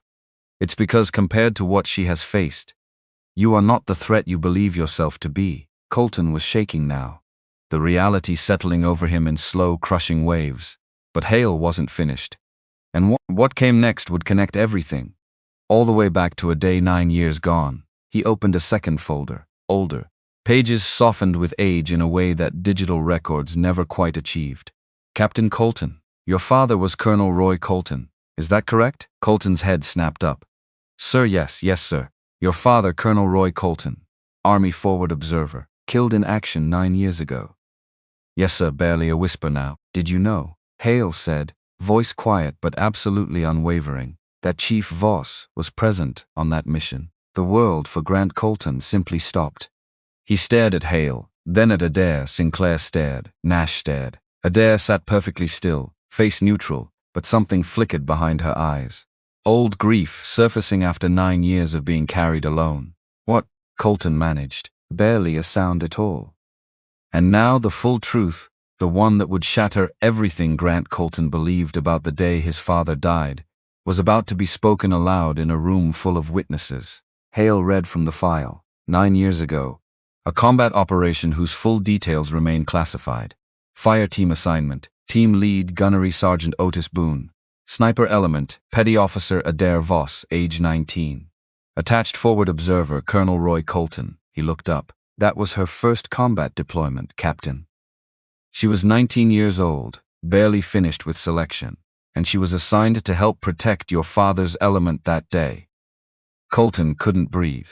Hale continued, relentless, because the truth deserved to be told completely. Colonel Colton sustained a catastrophic combat injury. Petty Officer Voss applied emergency care and assisted in evacuating him under direct enemy fire while Gunnery Sergeant Boone provided covering fire. His voice softened, just slightly. Your father died during air evacuation. Blood loss. But Petty Officer Voss did everything within her power, Captain. Everything. The after-action review found no fault. She was recommended for commendation. Hale pulled out one final page. Older still. Handwritten notes transcribed from a flight crew report. Do you want to know what your father said in his final moments? Colton nodded, unable to make any sound at all. Hale read it. Tell my son Grant I was proud. Tell him I died doing my job. The tears came then. Colton's shoulders shaking, 9 years of misdirected anger and grief finally collapsing under the sheer weight of what he was hearing. The room was silent, and then finally Adair spoke. For the first time since the hearing began, her voice filled the room, quiet, controlled. But underneath it, an ocean of feeling held in check by nothing but pure discipline. Captain Colton, he looked at her, eyes red, face broken open in a way that stripped away every layer of armor he'd spent 9 years constructing. Your father was a good man, she said. A professional, the kind of soldier who inspired confidence just by being present in a room. She paused. Chose her next words with care. When he was hit, he didn't scream. He didn't panic. He looked at me, a 19-year-old, who had never seen that much blood in her life, and he told me to stay calm, to do my job. Her hands, folded in her lap, stayed perfectly still, but her knuckles had gone white. I applied the tourniquet, applied pressure. Gunny Boone and I carried him 200 meters to the evacuation point under fire. I held his hand the entire flight. I told him he was going to make it. A breath, slow, controlled. He squeezed my hand, looked at me, and he said the words about you, about being proud, about dying doing his job. Colton was sobbing openly now. I'm sorry I couldn't save him, Grant. I tried. God knows I tried everything I had. I think about that day more than you probably want to know. What I could have done differently. Where I failed. She leaned forward, just slightly. But your father didn't die because of any failure. He died because combat is ugly and random and cruel in ways that have nothing to do with anyone's competence. He died protecting the people around him. That's honorable. That's worthy. That's what he chose. Every single day he wore that uniform. Her voice hardened, just a fraction. You want to honor him. Stop trying to become a copy of him. Be the officer he actually wanted you to become. Bring your people home. All of them. Even the ones who don't look like you. Even the ones you don't understand yet. She sat back. That's what he would have wanted. The room was silent. And now Hale would deliver the judgment that would determine the rest of Grant Colton's life. Hale let the silence hold for a long moment. Let the truth do the work truth is supposed to do. Finally, he spoke.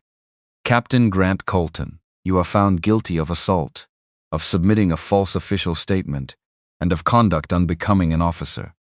Colton stood, swaying slightly, like the words had physical weight. Normally, Hale continued, I would reduce you in rank, transfer you to administrative separation proceedings, and end your career in disgrace. A pause, however. Your father's service record was exemplary. Your own combat record, while it does not approach Chief Voss's, is solid, and she has asked this hearing for leniency. Colton looked at Adair, shocked. I'm offering you a choice, Captain, Hale said. Option 1, accept reduction in rank to first lieutenant. 60 days restriction. Transfer to an administrative position. Your career continues, but you will never lead troops in the field again. He let that settle. Option 2, accept the same reduction in rank. Request immediate transfer to an active operational unit. Somewhere we need experienced officers who understand exactly what they did wrong and are willing to spend the rest of their career proving they've changed. Hale's eyes held Colton's. You lead. You bring your people home. You prove that your father's sacrifice meant something, that his son actually learned what matters. Colton straightened, found something in himself that had been buried under 9 years of grief and misdirected anger. Sir, I request operational deployment. I need to earn back my name. His name, Hale said, and something almost gentle moved through his weathered face. Granted, you deploy in 30 days. A pause, and Captain, remember what your father taught you. Remember what Chief Voss just showed you. Bring your people home. All of them. Yes, sir. Hale turned to Sinclair. Lieutenant Sinclair, you are found guilty of submitting a false official statement. However, you came forward voluntarily, amended your statement without being compelled. That demonstrates real integrity. Sinclair stood. Reduction to the appropriate rank. 30 days restriction. Sentence suspended. A pause. You're assigned to Chief Voss's technical team for the remainder of her posting. Learn from her. Become the officer you're capable of being. Yes, sir. Thank you, sir. Corporal Nash, you are found guilty of submitting a false official statement. Reduction in rank. 60 days restriction. Nash nodded, said nothing. There was nothing left to say. Hale looked finally at Adair. Chief Voss, you demonstrated exceptional professionalism under assault. Your conduct reflects tremendous credit on yourself and on the naval service. This hearing finds no fault whatsoever in your actions. He paused, and for a moment, the general in him gave way to just a man, aware that something larger than protocol had happened in this room. On behalf of this command, I apologize that you were placed in this position. You deserved far better than what this base gave you. Adair stood, saluted. Thank you, sir. Dismissed. All of you. The room emptied slowly. In the hallway outside, Colton stopped Adair. Chief, can I ask you something? She turned, waited my father, in those last minutes. Was his voice cracked? Was he in pain? Adair considered the question. Weighed truth against mercy, the way she always had to. The morphine helped, she said quietly. But yes, he was in pain.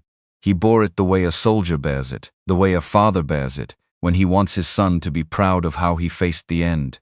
Did he say anything else? Anything I should know? Another pause. Another decision. He talked about you the whole flight. Even when he was fading, he kept saying your name. My boy Grant. He told me you were 21, that you'd just graduated college, that he hoped you'd choose a path that kept you safer than the one he'd chosen. But he knew you probably wouldn't, because you were stubborn, just like him. Colton smiled through his tears. A small, broken, genuine thing. I was 21 that year. I did just graduate. I did join anyway. He knew you would. He was proud anyway. Scared for you, but proud. Both things all at once. That's what fathers are, I think. Colton's breath shook. Thank you, Chief, for telling me, for trying to save him, for his voice broke again, for not hating me after what I did to you. Adair studied him, this broken man, standing in a hallway, trying so hard to fill boots that had never been meant to be filled by copying, only by becoming. Captain, your father died 9 years ago. You've been carrying his ghost every single day since. It's time to let him rest. I don't know how. You start by deploying, by leading, by bringing your people home alive, every single one of them. That's how you honor a man like Roy Colton. Not by becoming him, by becoming worthy of him. She walked away. Behind her, Grant Colton stood alone in the hallway, crying, grieving properly for the first time in 9 years, and somewhere, underneath the grief, finally beginning quietly to heal, that afternoon brought something Adair had never sought and never expected. The entire base assembled for formation. 900 soldiers on the parade ground, under a sun that pressed down like a physical weight, the temperature exactly where it always seemed to sit in this particular stretch of Nevada. General Hale stood at the podium, Adair at attention behind him. Tradition demanded it, when someone had earned recognition this significant. Hale didn't use notes. Yesterday, this command held a formal hearing. 3 soldiers were found responsible for assault and false statements against a senior non-commissioned officer. His voice carried across the silent formation. I want to be completely clear about something. This command is a family. But families have standards, and our standard is excellence. He let that word sit in the heat. We do not prey on our own. We do not mistake quiet competence for weakness. We do not assume that because someone doesn't announce their accomplishments, they have nothing to be proud of. He gestured toward Adair. Chief Petty Officer Adair Voss has served this country for 9 years. She has deployed to more places than most of you could locate on a map. She has done work most of you will never fully understand. And she has done it without ever once asking for recognition. The formation stood motionless, listening. Days ago, she saved the life of one of the men who had lied about her, after what he'd already done to her. A pause, deliberate. That's not weakness. That is the rarest, hardest kind of strength there is. That is the standard. A senior non-commissioned officer near the front began to clap. Slow, deliberate. Others joined, the sound spreading through the formation like something catching fire, not enthusiastic exactly, but honest, real. Adair stood at attention, eyes forward, but they were wet in the harsh light, and she let them be. After the formation, she walked to the equipment shed alone, needing space, needing a moment where nobody was watching her carry any of this. Boone found her there, sitting on a bench staring at her hands. Voss. She looked up. Gunny. He sat beside her, said nothing for a long moment, then reached into his pocket, pulled out something wrapped in cloth. This is yours. Has been for 9 years. I just never knew where to find you to give it back. She unwrapped it. A small unit patch, worn at the edges. A design she hadn't seen in years, tied to a chapter of her life she'd folded away and rarely let herself look at directly. Gunny, I can't. You can. You never actually stopped being one of us, Voss. You just went on a different kind of mission for a while. Grieving, healing, finding your feet again. He stood, looked down at her. Your war isn't over. It's just changing shape, from taking life to protecting it, from the fight to what comes after the fight. That's not surrender, that's evolution. He saluted. Sharp, precise, the respect of one warrior for another, earned rather than assumed. She stood, returned it. After he left, Adair pinned the patch inside her jacket, where only she would know it was there. 9 years gone, still hers, still earned, still real. A week later, an email arrived that she read 3 times before she fully believed it. From 1LT Bo Sinclair, Chief. Finished my first rotation on your technical team. Learned more in a week than most of my time at the academy. I've requested a permanent transfer to work alongside you for the remainder of your posting, if you'll have me. I know I don't deserve the second chance you gave me. I'm going to spend a long time trying to earn it anyway. Thank you for showing me what actually matters. Respectfully, Sinclair. She smiled. Small, but real. Replied with 4 words. Request approved. Welcome aboard. 2 weeks after that, a letter arrived from Grant Colton. Handwritten, not typed, which told her something about the effort behind it before she'd read a single word. Chief Voss. I ship out in 10 days.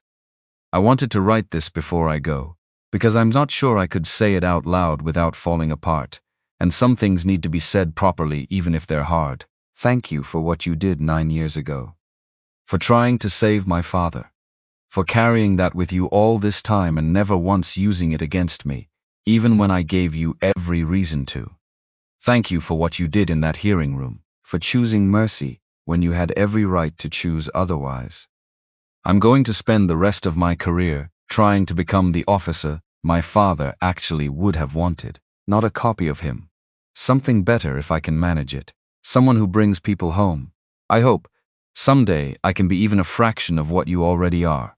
With more respect than I know how to properly express, Grant Adair set the letter down, sat with it for a long moment, then folded it carefully and placed it inside the leather notebook, beside the small notches she'd carried for 9 years. Not a notch, not a loss. Something else entirely, a closing of sorts. Her final 2 weeks at Camp Harlow passed differently than the first ones had. The whispers had stopped. In their place, something quieter. Nods in the hallway from soldiers who'd once avoided her eyes. A junior enlisted service member who asked, hesitantly, if she'd be willing to run an informal training session before she left. She said yes. Sinclair worked beside her every day, absorbing everything she was willing to teach, which turned out to be more than she'd expected to want to give. Boone came by most evenings, coffee usually, sometimes just silence, which was, between them, its own kind of conversation. And every night she wrote to Dana. Dear Dana, almost done here. Strange thing happened this week. I'm not going to put all of it in a letter, because some things are better said in person. And I think I finally understand why your uncle used to say that about the important stuff. I met someone whose father died the same day mine, no, not mine. Someone I served with the same day someone I served beside died. It's complicated. I'll explain when I see you. What I will say is this. I spent 9 years thinking the weight I was carrying was something I had to carry alone forever. Turns out sometimes you get the chance to actually put it down, or at least share the load. I'm proud of you. I've always been proud of you. I think I finally understand, in a different way than I did before, why that word matters so much when someone says it and means it. See you soon. Love, Aunt Adair. She sealed it, said it with the others waiting to be mailed. Outside her window, the desert had settled into its evening quiet, the particular stillness of a place with no ambient light for 50 miles in any direction. Stars scattered thick enough to look almost unreal. She thought about a hallway conversation with a grieving captain, about a promise 9 years old, finally kept, about a patch tucked inside her jacket, and a letter tucked inside a leather notebook, and a niece 2 states away, who was becoming exactly the kind of person Adair had always hoped she'd become. She thought, too, about Cormac, about the photograph across the room, the crooked grin that had never once stopped feeling like home, even 3 years gone. Almost done, she said quietly. Made it. The room, as always, said nothing back, but for the first time, in longer than she could easily remember, the silence didn't feel like something she had to fill.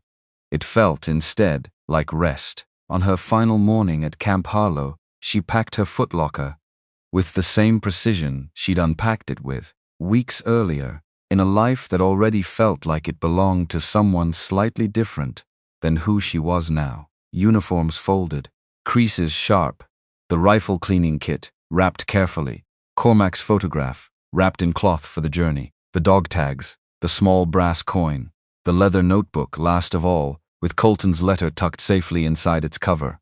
Boone met her at the gate. No ceremony this time.